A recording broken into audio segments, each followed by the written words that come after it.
ان سے پہلے نوح کی قوم نے بھی تکذیب کی تھی تو انہوں نے ہمارے بندے کو جھٹلایا اور کہا کہ دیوانہ ہے، اور انہیں ڈانٹا بھی گیا۔ تو انہوں نے اپنے پروردگار سے دعا کی کہ میں ان کے مقابلے میں کمزور ہوں، بس تو ہی بدلہ لے لے۔ پس ہم نے زور کے مے سے آسمان کے دہانے کھول دیے اور زمین میں چشمے جاری کر دیے، تو پانی ایک کام کے لیے جو مقدر ہو چکا تھا جمع ہو گیا۔ اور ہم نے نوح کو ایک کشتی پر جو تختوں اور میخوں سے تیار کی گئی تھی سوار کر لیا، وہ ہماری آنکھوں کے سامنے چلتی تھی۔ یہ سب کچھ اس شخص کے انتقام کے لیے کیا گیا جس کو کافر مانتے نہ تھے۔ اور ہم نے اس کشتی کو ایک نشانی بنا چھوڑا، تو کوئی ہے کہ سوچے سمجھے؟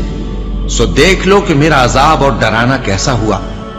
اور ہم نے قرآن کو سمجھنے کے لیے آسان کر دیا ہے، تو کوئی ہے کہ سوچے سمجھے؟ قوم عاد نے بھی تکذیب کی تھی، سو دیکھ لو کہ میرا عذاب اور ڈرانا کیسا ہوا۔